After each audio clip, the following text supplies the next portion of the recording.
Everyone, कैसे हैं आप सब। Welcome to our channel essential knowledge. So आज इस वीडियो में हम बात करने वाले हैं अबाउट हीमोपोइसिस। हीमोपोइसिस जो वर्ड है it means the process of producing blood cell, यानी यहाँ पर हम ब्लड सेल्स का प्रोडक्शन करने वाले हैं। ठीक है, यानी अगर हम बात करें जो ब्लड सेल है वो कैसे बने हैं, शुरुआत से कैसे बने हैं। जब हम मदर की यूट्रस में थे तो तब से जो प्रोडक्शन है वो कैसे शुरू हुई है, क्या उसका प्रोसेस था, तो आज हम पूरा क्लेरिफाई करने वाले हैं। ठीक है, साथ ही साथ हम देखने वाले हैं कि यहाँ पर स्टेम सेल्स जो होते हैं उनसे पूरी प्रोसेस कि कैसे जो रेड ब्लड सेल है, डब्ल्यूबीसी है, प्लेटलेट्स है, आपको पता है लिम्फोसाइट्स भी होते हैं, एल लिम्फोसाइट, बी लिम्फोसाइट, तो डिफरेंट डिफरेंट टाइप्स के हमारे पास रेड ब्लड सेल्स होते हैं, कंपोजिशन होता है ब्लड सेल्स का। तो यहाँ पर हम वो सब चीज़ें देखने वाले हैं। आज हम इसको डिटेल में इसी के ऊपर ही लेक्चर रहने वाला है। तो फर्स्ट हम देखते हैं कि यहाँ पर एक एम्ब्रियोनिक स्टेज से कैसे हमारा जो ब्लड है वो फॉर्म होता है। ठीक है, उसका कैसे प्रोडक्शन होता है। तो सबको पता है कि यहाँ पर हमारा जो होता है, तो फॉर एग्जाम्पल यहाँ पे ये आप जो देख रहे हो, जैसे मैं रफली डायग्राम बना रही हूँ, ये आपका है आपका एमनियोटिक फ्लूइड, इसके अंदर आपका एमनियोटिक फ्लूइड फिल है। ठीक है, शायद आपको क्लियर नहीं दिख रहा, आई थिंक अब आपको साफ दिखेगा। देखो यहाँ पर अभी आपको ये आपके पास क्या है, एमनियोटिक फ्लूइड है। इस एमनियोटिक फ्लूइड में आप देख रहे हो यहाँ पर आपको सबको पता है this is a yolk sac, यहाँ पे एग यॉक आप बोल सकते हो। ठीक है, इतना आपको सबको पता होगा, दिस इज एग यॉक। तो यहाँ पर क्या होता है, इसके अंदर काफी सारे मल्टीपोटेंट स्टेम सेल होते हैं। क्या होते हैं? मल्टी पोटेंट स्टेम सेल होते हैं। तो इसी स्टेम सेल्स के थ्रू आपका सारा खेल होने वाला है। ठीक है, यही स्टेम सेल जो है आगे आगे जाके आपके फर्दर रेड ब्लड सेल बनाएंगे, डिफरेंट डिफरेंट टाइप्स के सेल्स बनेंगे यहाँ पर आपके बॉडी में, ऑल ऑफ जो सेल होते हैं। ठीक है, ये बहुत ज़्यादा इंपॉर्टेंट सेल है। मल्टी पोटेंट का मतलब क्या होता है, जैसे वर्ड रिप्रेजेंट कर रहे हैं मल्टी, यानी मल्टीपल टाइप्स के सेल यहाँ पर बनते हैं। ठीक है, तो यहाँ पे क्या होता है आगे फर्दर अगर मैं इसकी within a 3 week gestation चल रहा है अभी यहाँ पे। ठीक है, तो यहाँ पे विद इन जेस्टेशन के टाइम पे क्या होता है, 3 वीक्स के बाद, फॉर एग्जाम्पल आप लगा लो 1 महीने बाद, ठीक है, 1 मंथ बाद क्या होता है, यहाँ पर क्या होता है, आप यहाँ पे 3rd मंथ लिख लेना, वैसे तो 3rd मंथ के आसपास होता है ये।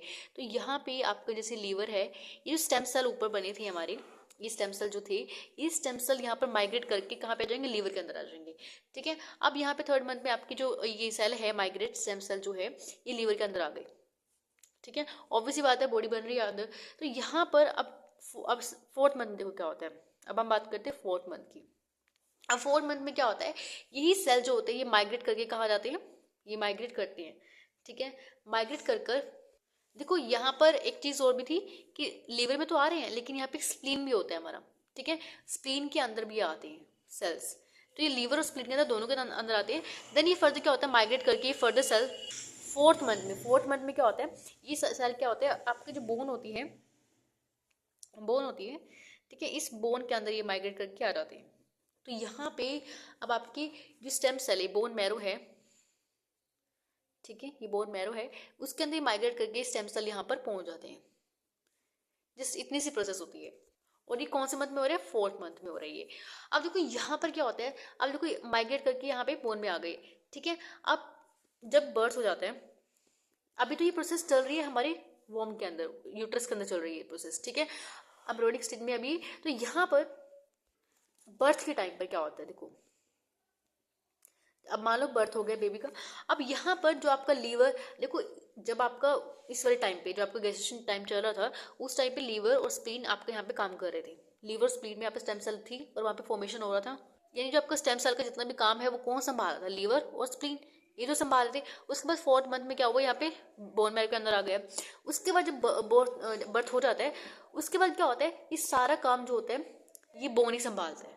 ठीक है, ये बोन मैरो के अंदर ही चलता है सारा काम। यहाँ पर लीवर और जो आपका स्प्लीन है ये कोई काम नहीं करता, उसके बाद ब्लड फॉर्मेशन का, ब्लड प्रोडक्शन का कोई काम नहीं करता।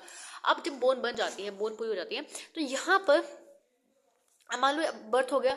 अब फॉर एग्जाम्पल ये बर्थ वाली कंडीशन है अभी, ठीक है, मैंने इसको बर्थ वाली कंडीशन मान लिया। अब बर्थ में टाइम पे क्या हुआ, ये इसी बोन मैरो में क्या होता है, अब 7 साल तक, जब तक बच्चा 7 साल तक का है तब तक ये रेड जो बोन मैरो है ये रेड बोन मैरो रहेगी। ठीक है, यानी इसके अंदर ये रेड बोन मैरो रहेगी, आपकी रेड कलर की दिखाई देगी ये। लेकिन 7 साल के बाद क्या होगा, 7 साल के बाद एक ऐसी प्रोसेस आती है जब ये आपकी जो बोन है ये कैसे कलर की हो जाती है, येलोइश कलर की हो जाती है, ड्यू टू द फैट। यहाँ पे फैट का डिपोजिशन होना शुरू हो जाता है, ठीक है, और यहाँ पे येलो बोन मैरो बन जाती है, ठीक है, ये जो इसका कलर जो है येलो हो जाता है, ये इसका प्रोसेस होता है। और ये क्यों होता है? फैट की डिपोजिशन की वजह से होता है। लेकिन कई केसेस में ऐसा भी होता है कि आगे जाकर भी 7 साल के बाद भी कई केसेस में ये जो बोन है रेडी रहती है। ऐसा इसलिए होता है क्योंकि ये तो कमी है खून की बॉडी के अंदर, ठीक है, या किसी और वजह से जो ब्लड की जैसे मान लो किसी का खून ज़्यादा बह गया है। अब जैसे मान लो क्या होता है, कई बार किसी का एक्सीडेंट हो गया और खून बहुत ज़्यादा बह गया, ठीक है, अब ये जो येलो बोन मैरो है, ये येलो बोन मैरो हमारी बनी थी, ये बाद में दोबारा फिर रेड बोन मैरो में कन्वर्ट हो जाएगी, ठीक है। रेड बोन है जो सॉरी रेड ब्लड सेल है वो यहाँ पे और फॉर्मेशन होगा उसका, क्योंकि हमारे ऑब्वियस बात है हमारी बॉडी में क्या हो गया, ब्लड का वॉल्यूम कम हो गया, तो यहाँ पर इससे क्या होगा, ये ब्लड के वॉल्यूम को बढ़ाने की कोशिश करेगी येलो बोन मैरो, ठीक है। तो ये प्रोसेस होता है सिंपली। आई होप आपको ये चीज़ समझ आई होगी, ठीक है। सो अब हम देखते हैं डिफरेंट टाइप्स के रेड ब्लड सेल्स, जिस 5 मिनट में हो जाएगा। देखो एक तो है हमारे पास ये फ्लो चार्ट की फॉर्म में कि स्टेम सेल जो है डिफरेंट टाइप्स के। देखो यहाँ पर क्या हो रहा है, फर्स्ट फ्लो चार्ट में अगर आप देखो तो यहाँ पे जो एरिथ्रोसाइट्स है वो इसकी पूरी फॉर्मेशन बताइए आपको। प्रो इथ्रोब्लास्ट बना पहले, फिर इथ्रोब्लास्ट बना आपका, ठीक है, रेटिकुलोसाइट्स बने, फिर देन आखिरी में आके इरिथ्रोसाइट जो मेच्योर वाले इरिथ्रोसाइट्स होते हैं वो बने आगे। तो एक पूरा प्रोसेस दिया हुआ है आपको, ठीक है। प्री इरिथ्रोसाइट, इरिथ्रोब्लास्ट होते हैं, तो आपको कॉलेज में या कराया भी जाता होगा, ठीक है, कॉलेज स्कूल जहाँ पे आप पढ़ रहे हो, जो भी आप इसको वीडियो देख रहे हैं, ठीक है। अब देखो यहाँ पर देखो, अगर हम बात करें प्लेटलेट्स कैसे बनता है, तो फ्रेगमेंट से बनता है, ठीक है, आप सबको पता होना चाहिए फ्रेगमेंट होता है यहाँ पर। तो यहाँ पे आप देख रहे हो मेगा कैरियो ब्लास्ट जो है पहले वो बनता है, फिर मेगा कैरियोसाइट्स बनता है, फिर प्लेटलेट्स बनते हैं आपके। एक प्रोसेस ये भी है। और देखो यहाँ पर आप देख रहे हो माइलोब्लास्ट जो है ये फर्दर जो आपकी टाइप ऑफ जो एलर्जी में आपकी आई थिंक हेल्प करते हैं। तो यहाँ पे पहले क्या होता है, यहाँ पे बेसोफिल, यहाँ पे पहले क्या होता है, बेसोफिल जो होते हैं माइलोसाइट्स के फॉर्म में होते हैं, यानी एक तरह से मेच्योर फॉर्म में नहीं होती है। इसिनोफिल्स जो होते हैं मेच्योर फॉर्म में नहीं है, ठीक है। अब देखो यहाँ पे फर्दर जब मेच्योर हो जाते हैं तो बेसिनोफिल, एसिनोफिल और न्यूट्रोफिल ये बनती हैं, ठीक है। इनका फर्दर अपना अपना एक डिफेंस मैकेनिज्म होता है बॉडी का, ठीक है, उसमें हेल्प करते हैं। उसके बाद देखो यहाँ पे मोनोब्लास्ट जो है, मोनोब्लास्ट फर्दर जाके मोनोसाइट्स में कन्वर्ट हो जाते हैं। मोनोसाइट्स फर्दर जाकर जब भी टिश्यू के कंटेक्ट में आते हैं तो टिश्यू में जाकर ये मैक्रोसाइट्स के फॉर्म, मैक्रोफेजेस के फॉर्म में यहाँ पे फॉर्म हो जाते हैं, ठीक है। देखो यहाँ पर पूरा लिखा हुआ है इसका प्रोसेस। अब देखो यहाँ पर आपको दिया हुआ है लिम्फोब्लास्ट। लिम्फोब्लास्ट में लिम्फोसाइट्स बनता है, टी लिम्फोसाइट्स, बी लिम्फोसाइट्स, ये बाद में जाके मैच्योर हो जाते हैं, ठीक है। इनका मैच्योरेशन का एक प्रोसेस होता है जहाँ पे जाके मैच्योर होते हैं। अब आपको पता होना चाहिए ग्रेन्युलोसाइट्स होते हैं और एक ग्रेन्युलोसाइट्स होते हैं, ठीक है। ग्रेन्यूल्स मतलब एक तरह से ग्रेन्यूल्स प्रेजेंट होते हैं, देखो इसके अंदर आपको दिख रहा है ग्रेन्यूल्स प्रेजेंट है इसके अंदर, ये छोटे छोटे दाने से जो है इसके अंदर ग्रेन्यूल्स है तो उसको ग्रेन्युलोसाइट्स बोल रहे हैं। और यहाँ पर जिसके अंदर ग्रेन्यूल्स नहीं है उसका हम बोल रहे हैं ए ग्रेन्युलोसाइट्स। देखो ये जो आप देख रहे हो सारे इस साइड के पूरे जो आप देख रहे हो ये आपका मोनोसाइट्स हो गया, टी लिम्फोसाइट्स हो गया, ये सारे ग्रेन्यूल्स फॉर्म ए ग्रेन्युलोसाइट्स हैं, क्योंकि इनके अंदर ग्रेन्यूल्स प्रेजेंट नहीं है। अगर हम बात करें यहाँ पर ये आपका बेसोफिल्स, एसिनोफिल्स, न्यूट्रोफिल्स जो है इसके अंदर ग्रेन्यूल्स जो है प्रेजेंट होते हैं, तो हम इसको क्या बोलते हैं, ग्रेन्युलोसाइट्स, ठीक है। तो ये हमारे ब्लड सेल्स, ये देखो यहाँ पे लिखा भी हुआ है स्टेम सेल्स, यहाँ पे लिखा हुआ है प्लूरिपोटेंट स्टेम सेल आप इसको बोल सकते हो, ठीक है।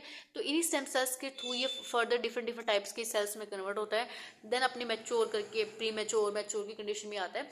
तो ऐसी ब्लड सेल जो हमारी है, ब्लड कॉम्पोजिशन है सारा बनता है, ठीक है। तो इसको हम बोल देते हैं हीमोपोएसिस। सो आई होप ये आपको टॉपिक समझ आया होगा and thank you for watching this video. Have nice day.